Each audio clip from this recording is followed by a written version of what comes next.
Welcome to Behavioral Grooves, the podcast that explores our human condition. I'm Kurt Nelson. And I'm Tim Houlihan. We talk with researchers and other interesting people to unlock the mysteries of our behavior by using a behavioral science lens. Now, one question for you, my friend. Have you watched any old movies lately? You know, in fact, I did. I just watched The Lost Boys a couple Friday nights ago. I was nursing this fever, and it was like... Well, wait a minute. I'm sorry about the fever. Are you feeling better? Yeah, I'm feeling much better. But anyways, nursing this fever... No, actually, just back to the movie here. Did you feel like the movie dragged a bit? Like, were there long scenes that just didn't hold your attention? You know, it's strange because I remember The Lost Boys. I loved it when it came back out in 1987. I went and I saw it twice in the movie theaters, 2 separate dates. Awesome. Wasn't fording a fever then, but anyway, it was great. It was exciting. It was fun. At least that's how I remember it. Had this great soundtrack too. Yeah. But when I was watching it, it felt slow, plotting in many of the scenes. I mean, this motorcycle scene that just went on and on and on. Yeah. But I mean, even Kiefer Sutherland, it's just the great Kiefer Sutherland couldn't, make it kind of sing for me anymore. I don't know.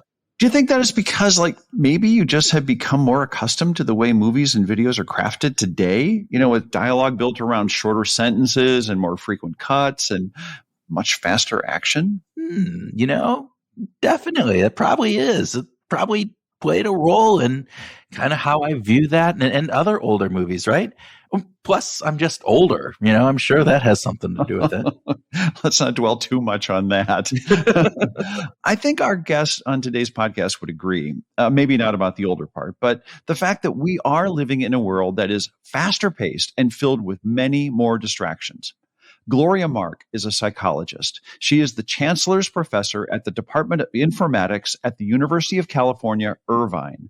She has published more than 200 scientific research articles, and we got to talk to her about her new book, Attention Span, a groundbreaking way to restore balance, happiness, and productivity. We talked to her about our attention spans and how, according to Gloria's research, they are getting shorter.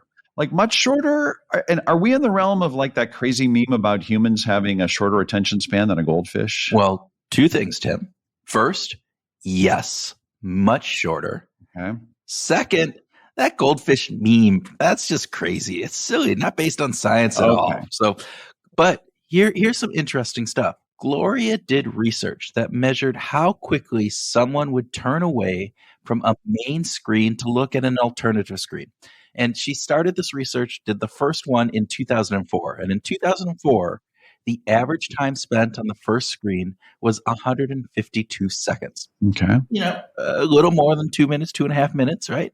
In 2012, when they redid the study, that had been reduced to 75 seconds, a little over a minute. Wow. And as recently as 2021, when they did this, it was now down to about 47 seconds, less than a minute. Okay, ouch. I mean, that is a significant drop in a very short span of time. It is. Our attention is definitely shrinking.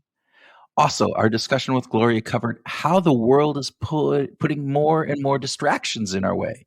She went on to discuss a couple of cool ways to overcome these changes in our world. So we'll leave you with some excellent tips to help you find your groove if you keep listening to the show. Excellent. And the remedies for the challenges that we face, which are common to living a better life, kind of get back to things like we agree on with a lot of things: intentionality, habits, routines. In our conversation with Gloria, we also got to talk about forethought, or what we often refer to in Annie Duke's language as a pre-mortem. Love that. We also talked with her about the great concept of flow and how that works in this increasingly shorter attention span world that we live. Yeah, she suggests that flow, this idea of getting into deep, uninterrupted periods of productivity, may not be as feasible as we would like to think. That we live in a world where being in flow is nice, but doesn't or can't always happen. We wrap up our discussion with one of our favorite topics: goals and goal setting. Oh, goals. Love it. And when she said goals are the best shield against distraction, My heart fluttered. Who knew? Who knew? It's a solid discussion with a tremendous researcher, and we hope that you'll sit back with a very, very slow pour of your favorite attention span cocktail and enjoy our conversation with Gloria Mark.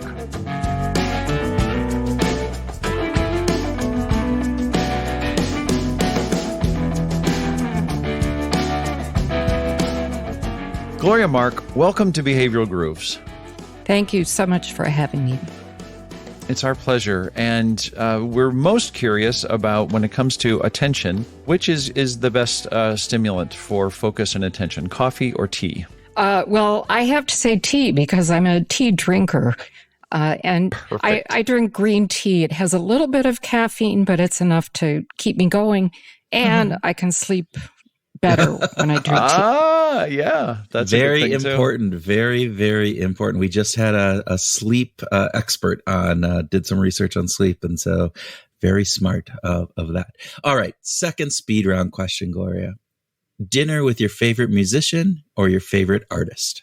Ooh, gosh. The artist, is this, can this be someone who's no longer alive? We are very good on seances and having them come, and you can have dinner and around the table with the candles going. That is fine. Okay. The ones I'm thinking of are no longer alive. Oh, that's okay. Totally great. Okay. Yeah. All right. I would have loved to have dinner with Mark Rothko, the great abstract expressionist. Yeah. And I would have loved to pick his brain, what was going on in his mind when he was creating these, really deep, immersive kinds of paintings. Like red, like just red on red on red on red on red on a canvas that's 16 feet tall and just... That's right. And it just pulls you in. Yeah. And you're just immersed in that. Yeah, I think that would be. He would.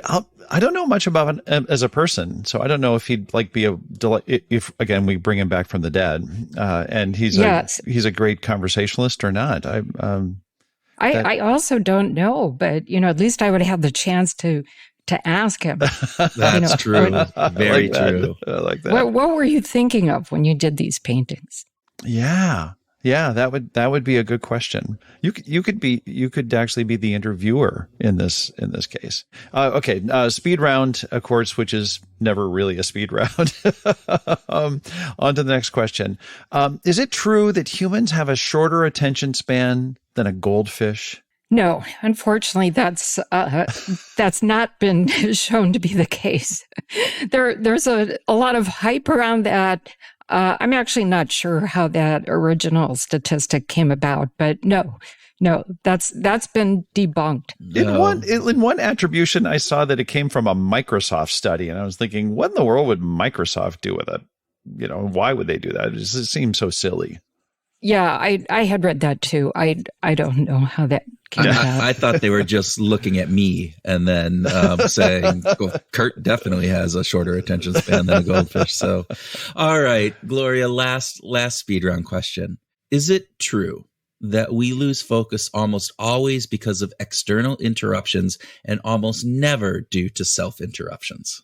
That's false. Yes. There was a great statistic in the book about this. It's like, it blew me away. It's like 54, 46, something like that. And I can't, Can you expand on that just a little bit? Sure. I mean, we found in our research that people are just almost as likely to self-interrupt as they are to be interrupted from something external, like a notification, a phone call, person coming in the room.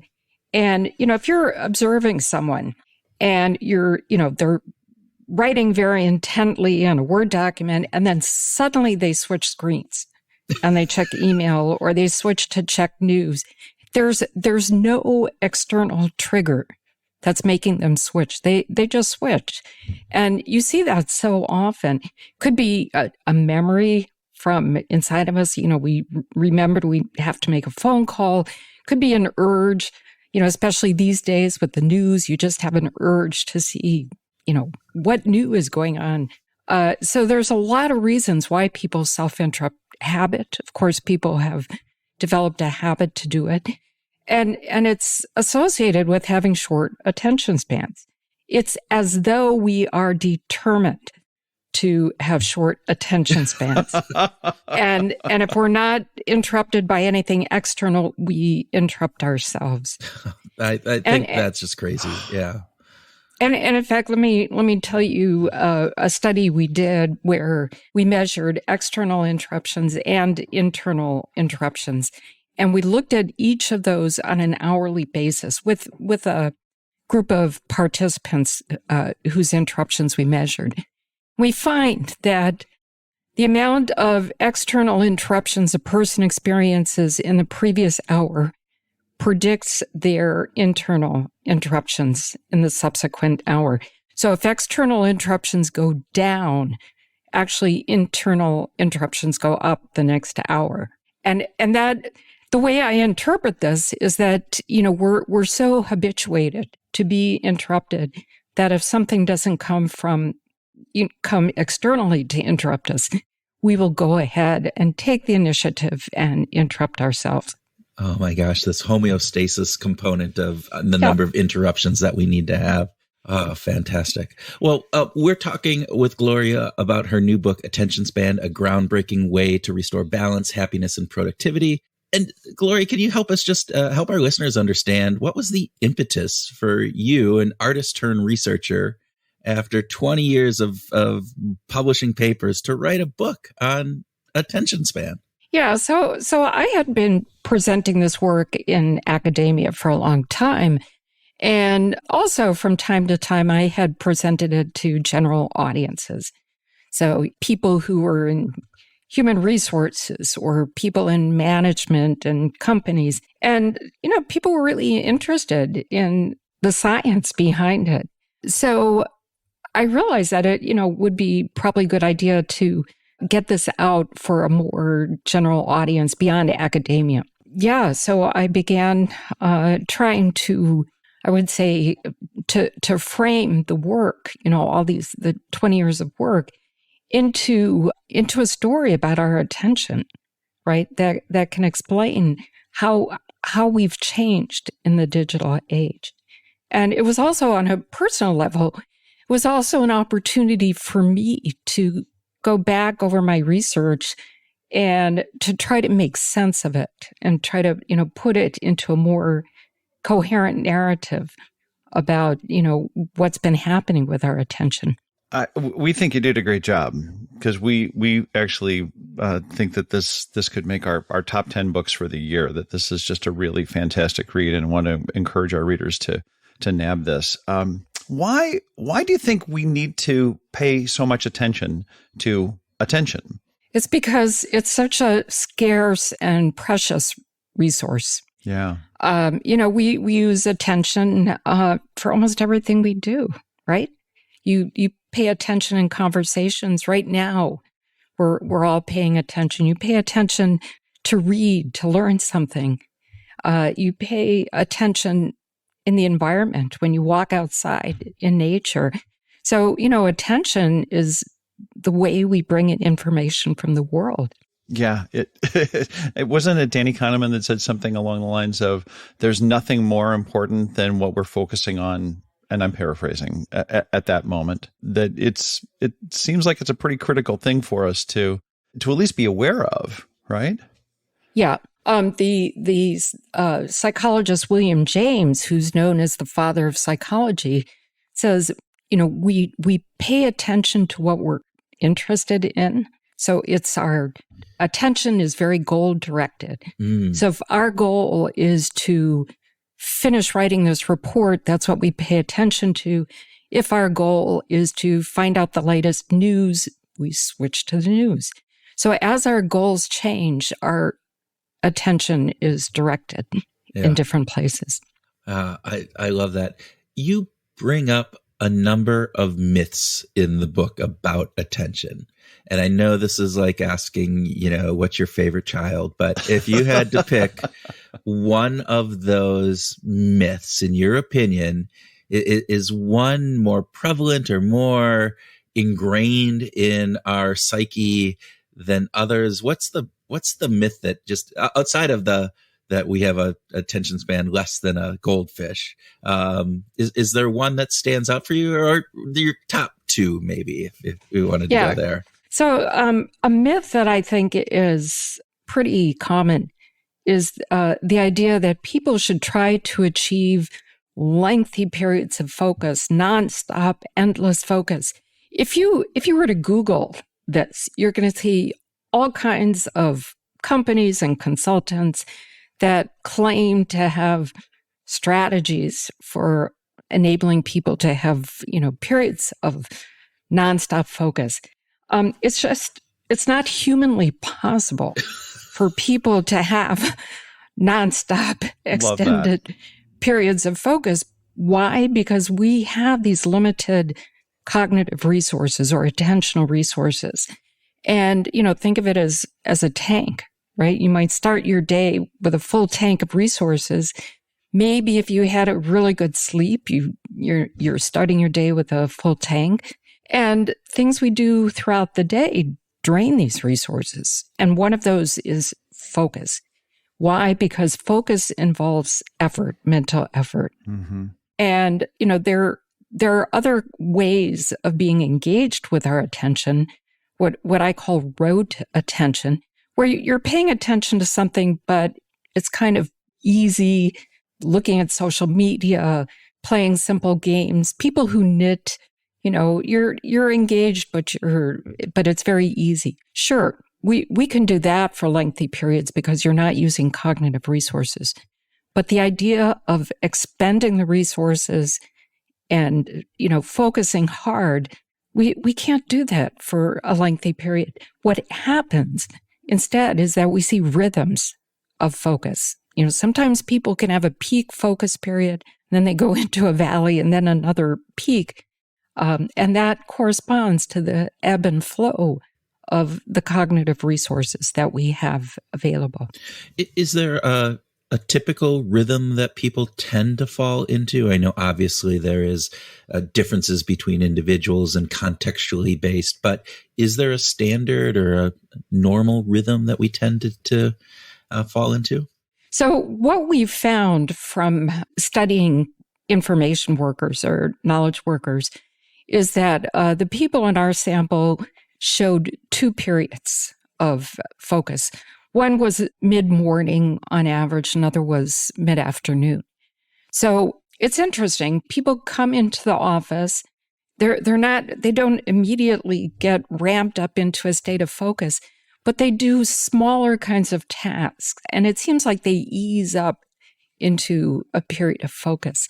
So there are differences based on chronotype. So of course, if you're an early type, you're someone who gets up at 5 a.m. I actually know someone who gets up at 4 a.m. And, you're just ready to go. Your peak focus will be much earlier. And of course, you'll go to sleep later. People who are late types, they may not get started till noon. And so their peak focus times will be later. So what we found is basically an average among our participants. You bring up this idea about maybe we shouldn't always be striving for this idea of maximum, concentration, focus, that sort of thing. And of course, you write about flow. Mihai Csikszentmihalyi's work on flow is globally recognized. But at some point, are there certain aspects about flow that aren't beneficial, or and if we should be striving for something and it's not flow, what should we be striving for? Yeah. Well, I mean, flow is very beneficial, right? If you can achieve a state of flow. The point that I make is that we shouldn't expect to get into flow for lots of different kinds of work. So I started out as an artist, and I readily got into flow. In fact, I knew that every day when I would be in my studio, I was going to get into a flow state. Sometimes hours would go by and I didn't realize that, it was already 2:00 in the morning. And that's part of flow. You lose track of the passage of time. So you're so immersed in something. Now, flow can happen if you do knowledge work or information work, which is what I do now, but it's not very common.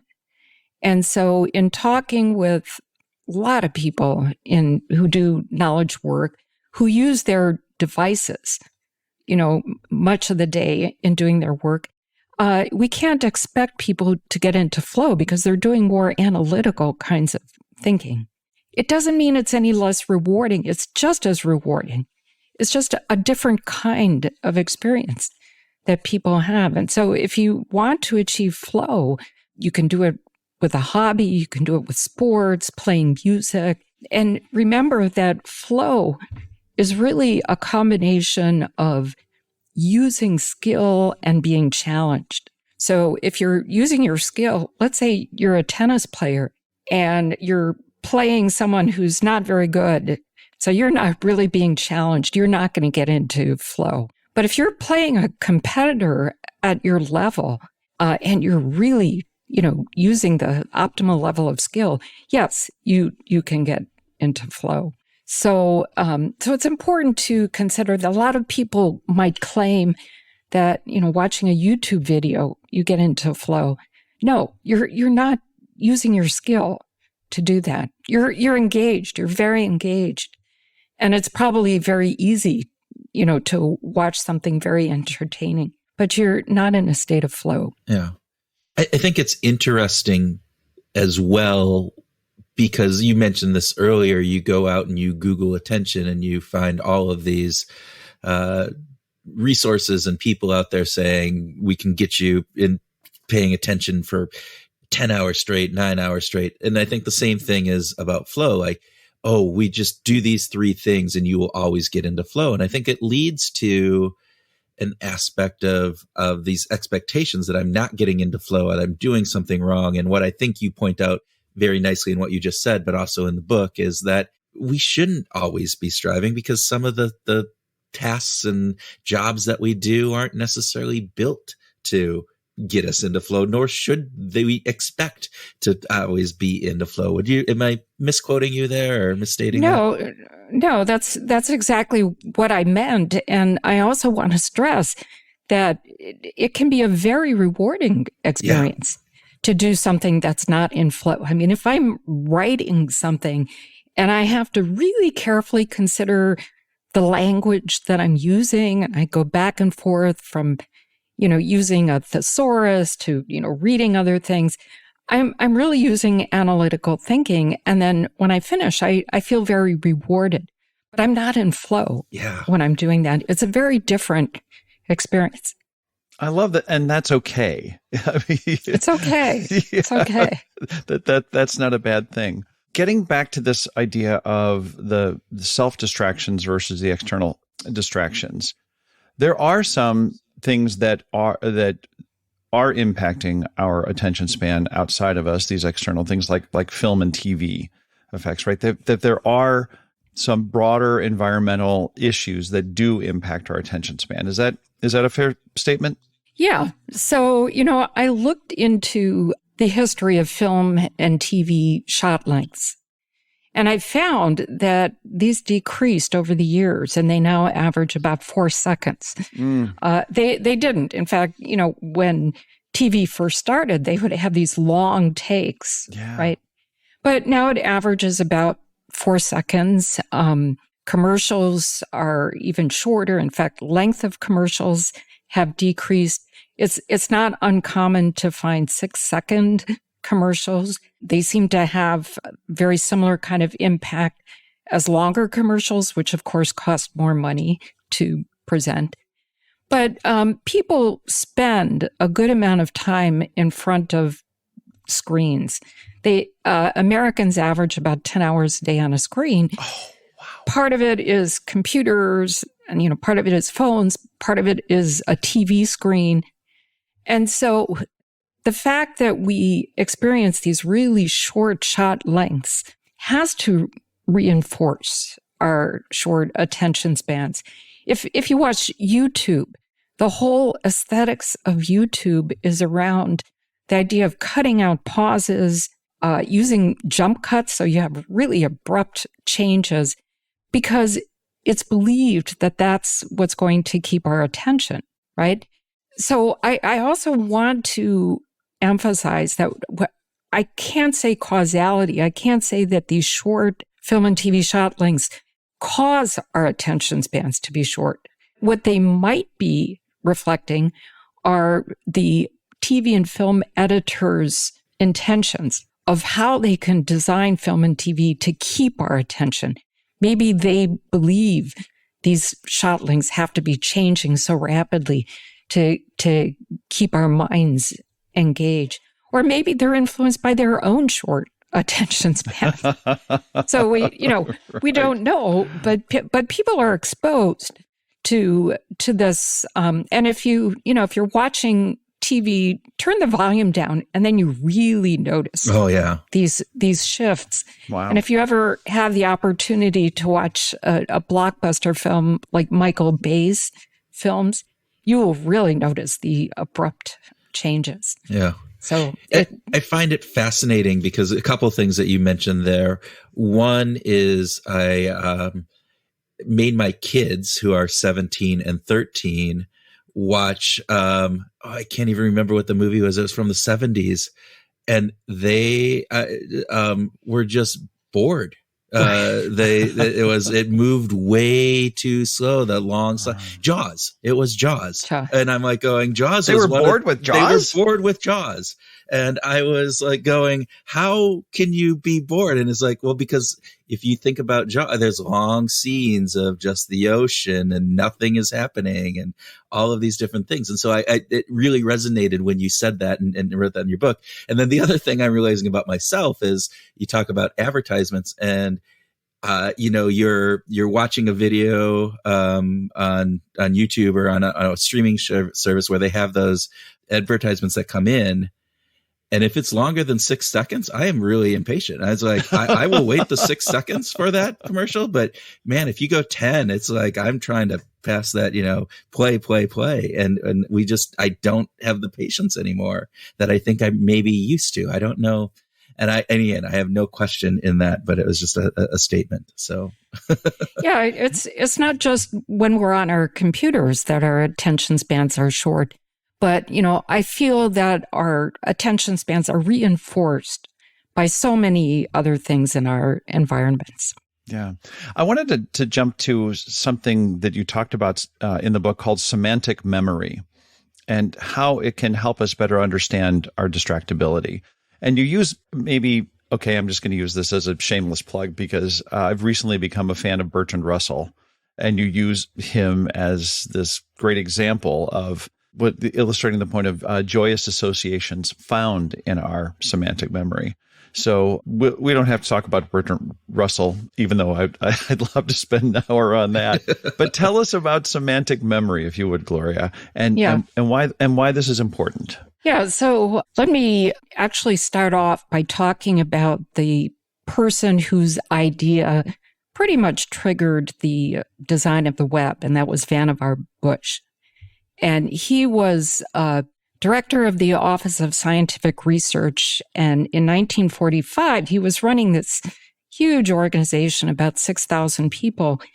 And at the time, information was organized according to the Dewey Decimal System. Oh, yes. And Vannevar Bush realized that's not how humans think. Humans think in terms of associations. And so wouldn't it make more sense to simply organize information, based on association? So fast forward, and that's exactly what the web does. And so in one sense, it's perfect because it maps so well into how semantic memory is organized. You read a Wikipedia page, and as you're reading it, you've got all kinds of associations that come to mind. Then you come across a link and you become very curious, right? Click on that, read another page, all kinds of associations, and your curiosity is piqued. And before we know it, we're going joyriding through the web because it's just so natural for us. Can you imagine? This is a thought experiment.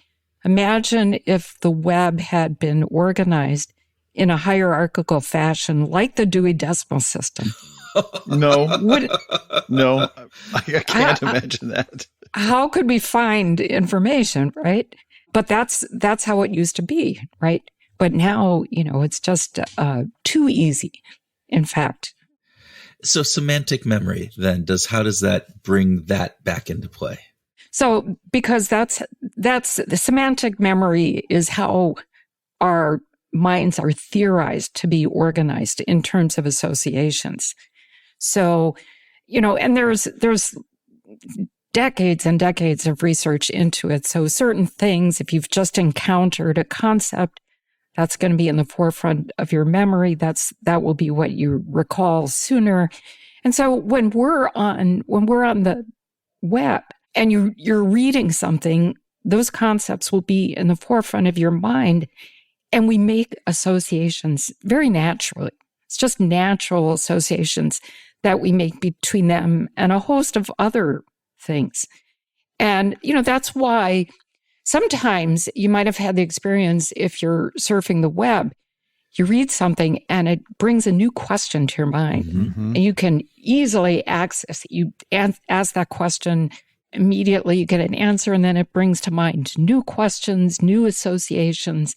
And the beauty of the web is that we can get access to this information to answer these questions really in milliseconds, right? It works so fast. Tim Urban, who has a website called Wait But Why, and he did the fascinating blog post on procrastination, and then a TED Talk on procrastination, and then a blog post about a procrastinator doing a TED Talk on procrastination, and very, very fun. But in that story, he talks about like the procrastinating mind that he has, and like, oh, I'm going to write this paper. I will look at this, on the website and Google this. Oh, well, there's a connection to, Britney Spears. Okay, well, now I go down in Britney, and now, there's this thing about, music from the 50s that somehow can, and all of a sudden he talks about just going down this deep rabbit hole that the initial study part on music or whatever it was on just got totally side railed because of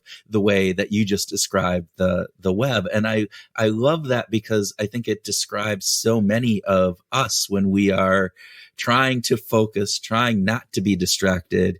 And yet when we're out there doing it, I know I find myself doing this. So what tips do you have for us who want to stay focused on that paper that I have to write, and yet get pulled down into the weird areas of the World Wide Web and those instantly clicks that are so desirable to just go on? Yeah. So there are strategies. There are things we can do, but let me start by saying what I said earlier, that according to William James, the great psychologist, attention is goal directed. We pay attention to what our goals are. And if your goal is to, read that article or write that report, that's where your attention is going to be. And goals are the best shield, the best defense we have against distractions, keeping your goal in mind. The problem is that our goals slip so easily.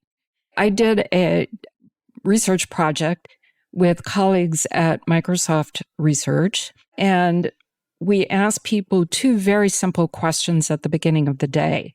The first question is, what do you want to accomplish today? That's finding their task goal. The second question is, how do you want to feel? That's their emotional goal. And by simply answering these two questions, it brought people's goals to mind. And they stayed on track better compared to a control when they didn't answer these questions. The problem is that this effect only lasted for a short while, right? Because goals slip.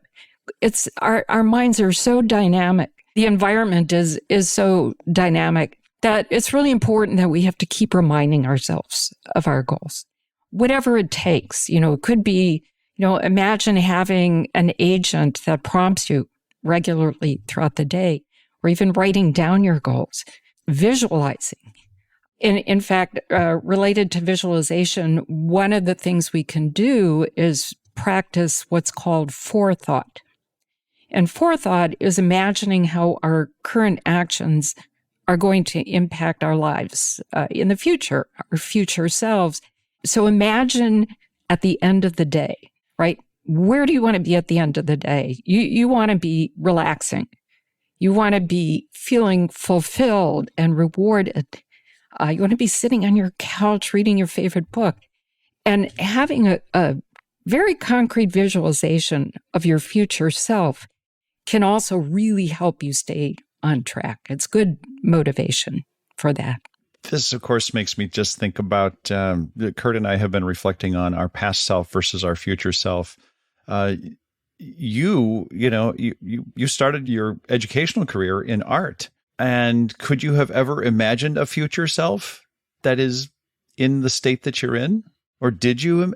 And at some point, I would have meant you bifurcate from the curve and you go off in this direction to become a researcher. But yeah, no, at the time I was an artist, I only thought about art. So I never thought about doing anything else. But I'm very much a believer in this idea of chance favors the prepared mind, right?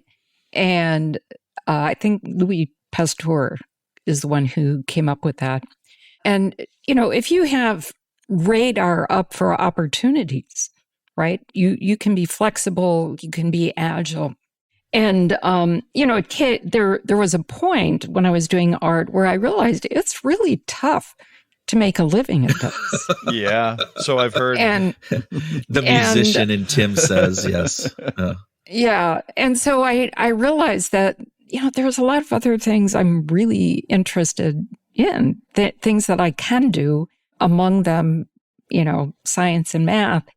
And there's certainly a lot more job opportunities. And so it was this idea of chance favors the prepared mind that kind of opened me up to realize, hey, here's another opportunity I can grab. So no, I didn't imagine a future self where I would be doing what I'm doing now, but it was more like seizing the opportunity in the moment. And this is the path I went down.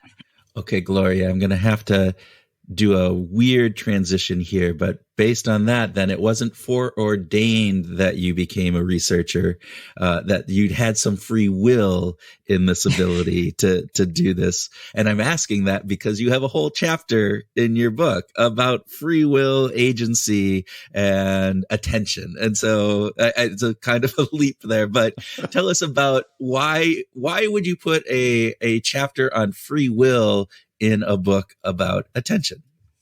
Yeah.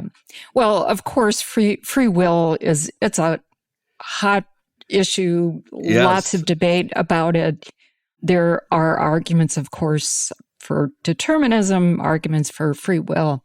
So you hear a lot of people putting the sole blame for our distractions on tech companies.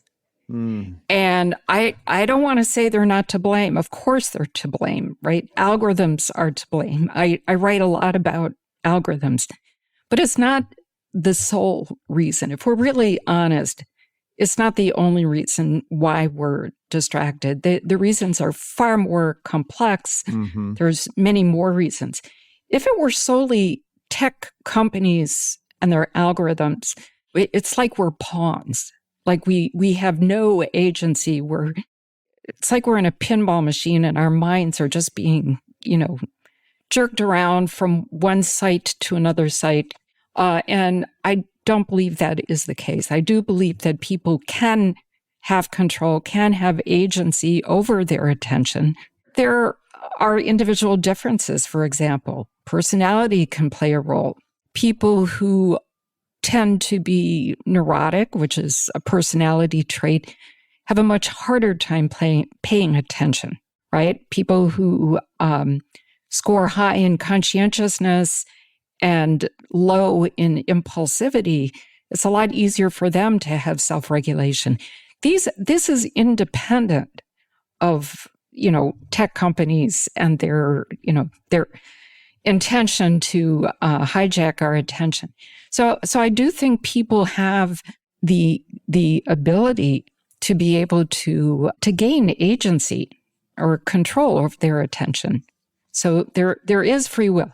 However, I also talk about this idea of soft determinism, which is that, in the world, there are constraints, and we have to be aware of these constraints. And the constraints, sometimes can really confine the choices we make, or sometimes they just kind of put soft borders around these constraints. For example, a person who grows up in poverty doesn't mean they can't achieve being a Supreme Court justice. And there are some justices who have done that. But by and large, it's going to be harder than someone born into wealth. And so you have these constraints on a person's circumstances, their environment. We have constraints just based on our own experiences. And these constrain the choices we make in our actions. So that's this idea of soft determinism. And, in terms of free will when we use the internet, some people say based on their experience are just much better at paying attention, or maybe based on the nature of their work or doing something they're just inherently interested in, intrinsically motivated to do.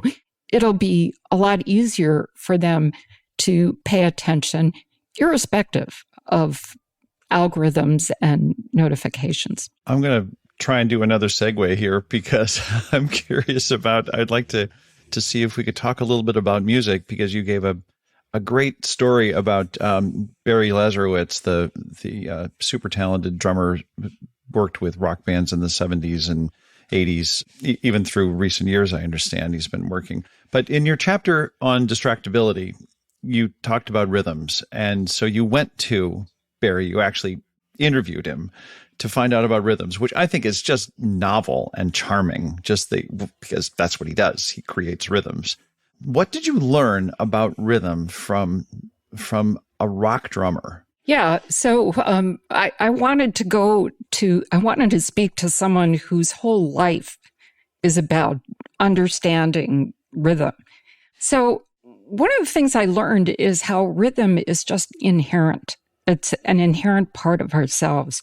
He talks about how, when we walk in rhythms, he talked about this very famous conductor, Lester Lannon, who became popular because of the beats he put into his music, which made it very easy for people to dance, even people who, weren't very good at dancing. Because of a very simple beat, they could move, right? We know how to walk, so we can move. So I also learned that rhythms can be very complex. Barry Lazarowitz gave the example of John Coltrane's masterpiece, A Love Supreme, where, he starts off playing a melody and then he goes off and improvises for a really long period of time, maybe 20 minutes. And then he's able to come right back up, pick up the rhythm, pick up the melody. It's amazing. That means that Coltrane had some, idea of rhythm that was going on in his mind, and he was able to depart from it and come right back in flawlessly and pick it up again. And it relates to people in terms of that we have these rhythms of attention. I mean, there's so many rhythms that we experience, the sleep-wake cycle. We have hormonal rhythms, but we also have rhythms in how our attention works, in that there are times we can be focused, and then when our cognitive resources start getting exhausted, then, we can't focus very well. And then, of course, you ideally should step back, take a really nice break, build your resources back up, get refreshed, and then you can get into a peak focus state again. And so that's another kind of rhythm. Yeah. So my Candy Crush kind of break is actually not a bad thing, right? I don't have to be all worried about okay, fantastic. Kurt, you're rationalizing. Maybe the work break that comes between my Candy Crush playing is probably I should reverse that. I should probably maybe switch up the amount of time I spend on both. But that's it.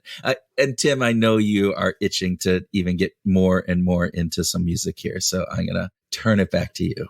Yeah, it's just so I love the way that you kind of struggled with the musician versus artist question in our speed round, because you really gave it some thought. And I think that that's really cool. But let's say that you don't have a choice. You're going on a desert island for a year, and you're going to be able to take 2 musical artist catalogs with you. So everything that they've written, everything they've composed and recorded, you can take with you, but you only get 2. Which 2 would you take with you? So I am a real fan of jazz. And I would say I would take an older jazz vocalist and a newer jazz vocalist. Oh. The playlist. For an older jazz vocalist, probably I would take Sarah Vaughan. Oh, yeah. And for a newer vocalist, I would take Samara Joy, who I just recently heard in a concert is just phenomenal. She just, her interpretation of older pieces and new pieces is just amazing. Very, very creative individual. So I would listen to both of those. I love that. You just tee up this idea that there's something extra wonderful about music, that you can keep coming back to the same song, but because of the perspective and the environment that the artist who's performing that grew up in and is reflecting, they can bring a different texture and experience to the song that didn't exist before. And then as a listener, we get to experience it differently. I think that's Kurt and I have talked about bands that remake and remix and reapproach their own music, which is fantastic. But you also get that same experience with other people, and I just love that. So I have to check out that new artist. Thank you for the heads up. Yeah. So Gloria, last question, and it goes back to our tagline, which we do at the end of every episode in our grooving session. We talk to people and we say, go out and find your groove. So knowing that groove isn't flow, it is, a larger kind of finding your rhythm in life to a certain degree that's going to be making that life the best life possible, the subjective well-being that you have. What would be your advice or your thoughts on how people can go out and try to find their groove? So lately, I've been thinking a lot about nature. And I'm currently living in New York City for a short period. And you might think New York City is a concrete jungle. It's noisy. There's, it's dirty. But I also happen to be living near Riverside Park and not far from Central Park. And every day go out and I, run through Riverside Park. And it really serves to replenish me. And so I started reading about this. And I realized that even just 20 minutes in nature can de-stress people. I've done a study with colleagues at Microsoft Research, and we found a 20-minute walk outside, and this happened to be a very green campus, lots of nature. People had significantly better divergent thinking, which is coming up with different ideas. And so it really started me thinking that just, incorporating into your day a short dose of nature can just really work wonders. Of course, incorporating breaks in general into your day is really important. And in terms of this idea of finding your groove, it's really important to understand when your peak focus times are and to design your day around those times. So usually people completely ignore the idea that they have limited cognitive resources. They set up a to-do list. Here's the task I have to do. Here's the time I'm going to do it. But turn this around, flip it around, and think about your resources. And, if you're at your peak at 10 a.m., then plan to do the most important work, the work that requires the most creativity at that time. Take a break, get outside, replenish yourself in nature, and come back and, do hard work again. So, be aware of your natural attentional rhythm.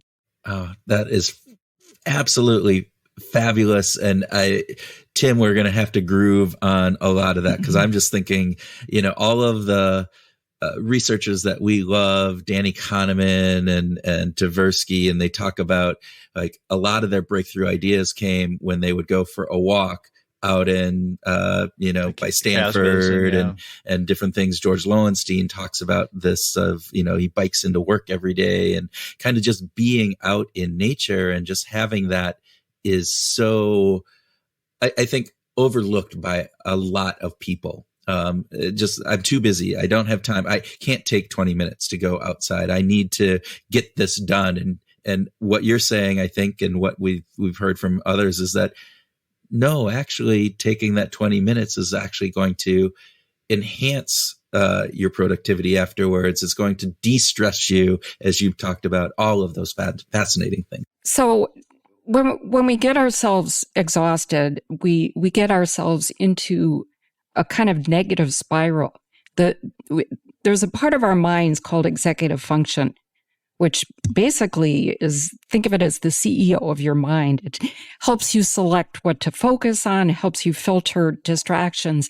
When we get exhausted, our poor executive function just can't work the way we would like it to, and we become more susceptible to distractions. And so the importance of stepping away, being outside, really taking a good break, helps our executive function to work better. And then we come back refreshed, better equipped to protect against distractions. Gloria, thank you so much. This has been such a delightful conversation, and thanks for being a guest on Behavioral Grooves today. Oh, it was my pleasure.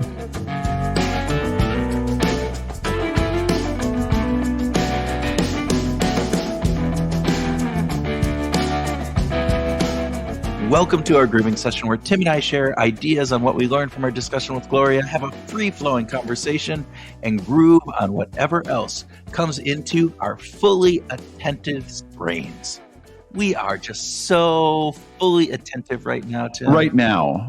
Yeah. And now I'm not. But now I am. And now I'm not. Oh, what's that? But now I am. Shiny object. There. Squirrel. But first off, before we begin, welcome to the Behavioral Groove Studios at Pleasant Avenue. Welcome back, man, Mr. Houlihan. It's been a lot of episodes since we've both been in the same room. Yes, it has. It's pretty crazy. It is crazy. Welcome back. We're back in the original place where we did our first 100 or so probably shows, maybe somewhere in there. Closer to 200. Yeah. And lots. With that, we're here. We're here. It's fun to be here. Yeah. So, all right. Moving on from reminiscing about the old days, back in those days when we had long attention spans, Tim. Remember those days? Yeah, right. Now we just flitter from thing to thing to thing, and we can't focus on anything. I'm sorry, were you saying something? All right. So I think, to start, what I found really interesting about this conversation is that we all know, or at least believe, focus is key to success, right? We have to be able to focus. We have to be able to point our attention at something and not be looking away from that every 10, 15, 20, 47 seconds, as she talks in her research. And no one's arguing that. Gloria is certainly not arguing that. Right. And that this idea that helps us in getting things done, being efficient, and just being able to, make coherent, cohesive kind of thoughts and other pieces, I think it's really important.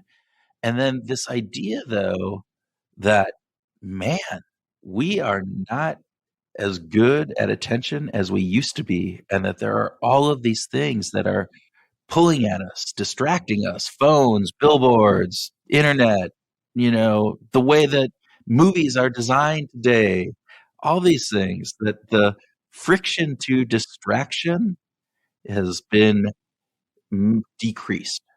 We also might be suffering from the idea that our attention spans are just fine. Yeah. We might have this, we might be living in a mythological space in our mind that says everything's okay. I'm able to adapt. I'm able to do just fine. Yeah. Or in fact, I know that the world's changing, but me, I'm not changing. I can focus on whatever I want whenever I focus on it. And that's kind of a concern for me. Yeah. Well, I'm always in a mythological spot in my head. So the hero's journey. I am the hero of every journey I'm in. And I am always efficient and focused. Yes, no, I think you're right. I think this idea that our brains like to fool us, as we've said many, many times. And this is one space where they fool us. My daughter, who thinks that multitasking is a thing that she should do, like watch a movie, have her phone, and write her essay for school all at the same time. Wow. And I'm going, honey, research shows, and she just rolls her eyes at me. Of course. I want to get back to this key thing, though, that we've never really been built for long-term focus. No.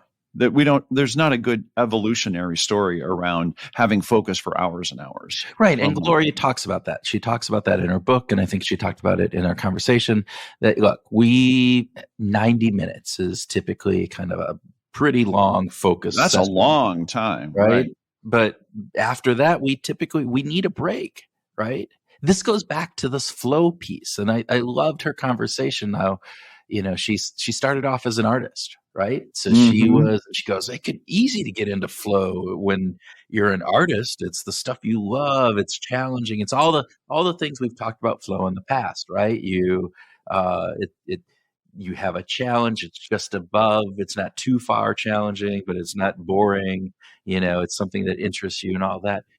But what I love is the fact that she goes, we live in a world where the vast majority of us aren't going to be able to get into flow, nor should we necessarily get into flow. That's the key. Nor should we believe that we need to be in flow in order to be productive, in order to get stuff done, in order to really at a high level.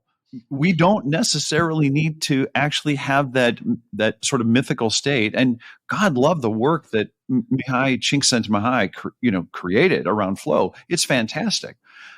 It's just that it's not the whole story. It's not the Holy Grail. And it doesn't mean that you're living less of a life if you're not in flow. Exactly. Right? This idea that, this is how we become super productive and live the best life possible. No, we can be productive. We can do other things. We just have to work within the limits of what the world is bringing us. And so this was another interesting part. And I don't think we talked about this in the interview, but in her book, she gets into this idea of working spheres, this idea that, within any given work day or any other day, we have projects that we're working on. We have things that we're trying to accomplish. And those often entail many sub kind of operational pieces, right? I'm project of writing a book. All right. Well, part of that is writing, part of it is researching, part of it is editing, part of it is other. So within that working sphere of writing a book, there's subspheres, right? And so part of what she's talking about is when we're focusing, we have limitations on how much focus we have, but that doesn't mean that they can't happen within the same working sphere. In other words, I can write for 30 minutes and then I can go and I can edit that writing. And those are two different processes. So it's changing the focus, but it's giving my brain a switch. In a beneficial way. And then I can go in and do research and then get totally lost in research and, delve off onto, who the Titanic sunk on this day and whatever it is, and then you get totally lost and get distracted. Yeah, and then come back. Well, I think that the spheres thing is really important, and I think we should get back to that when we get back into tips here later on. But I'm sorry, what were you saying? I was thinking about Titanic. Of course. This shows up near Ayal's work. In Indistractable. He emphasized this idea that distraction isn't new. Right. And this is interesting because this is slightly different than Gloria's take in my opinion. Yeah. But we had Nir on, and he was talking about this idea that, look, we've been distracted throughout the ages. Yep. That now, there might be more things that distract us, but this isn't a new phenomena. And what I think Gloria is saying, though, is that our attention span is actually decreasing. So that work that we talked about in the opening, moving from 152 seconds down to 75, down to 47, which and that's different. And it reminded me of a book, The Shallows. It's by Nicholas Carr. I read it a number of years ago, where his premise is this idea that because we're being raised and live in this world that has all of these digital functions that are changing the way that our brain is actually wired. And I think there's something. I don't know. I'm not an expert in this area, but there's something to that. There is something to this idea that we are changing the way our brains operate. Yeah, which is scary and exciting at the same time. It is. It's various. Yeah. Okay, should we talk about some tips? Yeah. So how do we overcome this attention disorder that we have? Well, how about if we start with getting a feel for who we are? Know thyself. One of the things we keep coming back to. Well, figure out because just to remind everybody, 99.99% of our DNA is the same from person to person. There's a lot that we have in common with each other, but that 1/100th of 1% can provide a lot of variation. Skin color, eye color, hair, all kinds of things, including we're going to be influenced by all the variables in our world. So how you grew up is going to influence what works for you best. Yeah. And are you able to hold attention? There are people that, have chronic kind of ADHD, different pieces, and that's a spectrum. And there are certain people that are on one end of that spectrum and people on the other. And where do you fall in? Understand where you fall in. Who you are. Yeah. And within what contexts, right? There are times where I could do really good at focus and other times where I know I bounce around like again, I cannot start doing social media because I can't say I'm going to just do this for a short period of time. Oh, interesting. Because I just get caught up and then goes bounce. And next thing I know, maybe that is focus because I'm focused on that for hours. Well, you are. My approach, when I'm aware of not being able to focus on anything longer than just a few minutes, then I set the timer. Yeah. It's like, okay, 10 minutes. Just get to the 10-minute mark on this.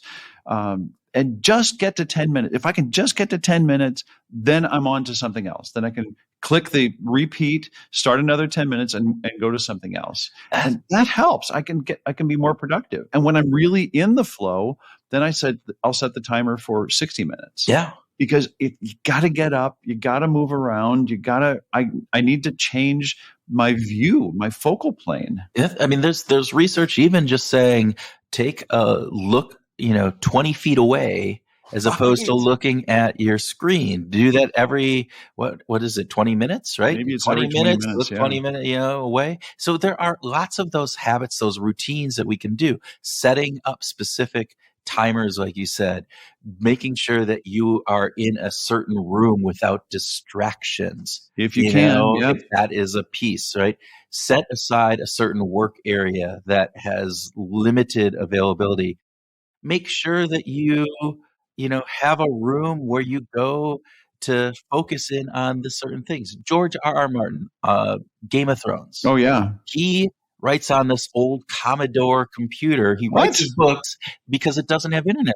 That's crazy. So he doesn't get distracted away from that. He changed his environment to accommodate his particular work habits. And right. So he understands that. Yeah.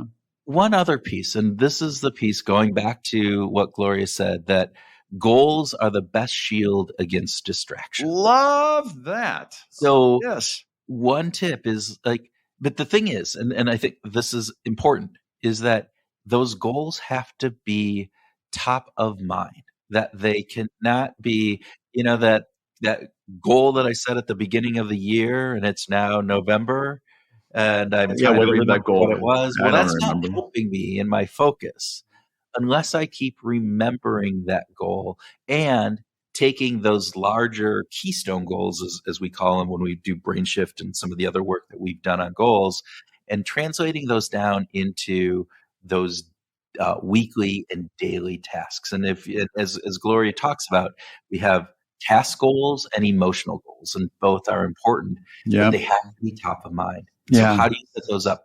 How do you use tools that will keep that goal in front of you that says, yes, I need to write this book, or yes, I need to do X. And that way I'm going, I'm not going to go out on the internet and just be distracted. I'm not going to, lose focus and look at that pretty butterfly as it flies by. Okay, two things on that. I loved that conversation with her for a whole bunch of reasons. The goal and goal setting conversation, the fact that she invoked William James was really cool. Oh yeah. And I just want to say, shameless plug, Brain Shift the Brain Shift Journal does a fantastic job of bringing that attention to you. Again, I'm a morning user. Now, it's possible some people are using Brain Shift at the end of the day. It's possible, but like at the beginning of the day, it helps set up what am I focused on, and just bringing it into my attention for that day really helps. Yeah, really, really helps. So, well, thank you for the plug. I mean, that was the design. That was how we looked at that and said, okay, let's take keystone goals, break those down into your weekly goals. And then every day you can set up what are the things what do I need to get done today? And you can focus in on that. So, all right. I'd say lastly, I just want to do a quick shout out to Gloria's comments about self-awareness. This is, it's if you're not knowing yourself, then just think about what are the habits and routines. The George R.R. Martin, what is the environment that you're working in? What's the context? Create a context where you can be more productive. And it's not so much about limiting. It might be about limiting distractions, but it might be just having a tool to deal with them. And for me, a timer is. Yeah. So find what works for you guys. So, can I just say, you mentioned the soundtrack to Lost Boys. Yeah. So there's a couple things that are really noteworthy about that soundtrack. Okay. One of my favorites. Yeah. So it's got Roger Daltrey. Yeah. Covering Elton John's song, Don't Let the Sun Go Down on Me, which you don't hear anywhere else in the world, basically, but in that movie. And so it's fantastic, right? And then there's another cover song that I think was really great, and that was Echo and the Bunnymen covered The Doors. The Doors, yeah. People Are Strange. Oh, that is one of the best versions of that song ever. Version. Yeah. And then there's, I don't remember who the guy is. He plays a saxophone, and it was the one hit he had. But again, just that soundtrack is what made the movie a lot for me anyway. So, yeah. All right. Well, I think we have probably passed the point of holding our listeners' attention. Maybe. What do you think, Tim? I'm sorry, were you saying something, Kurt? Funny. Okay. Right. I agree that this is probably a good time to wrap it up. And we are extremely thankful to Gloria for joining us and sharing her insight into this incredibly important issue that we're facing as a society, as a world. Yeah. And if you found this interesting or useful, please share it with a friend or make sure that you subscribe to us on your favorite podcast services. We are always thankful to all of our listeners out there, and we are striving to keep your attention through fun and insightful conversations with really bright and interesting people. So let us know how we're doing. Reach out to us on LinkedIn or Twitter or Instagram or email.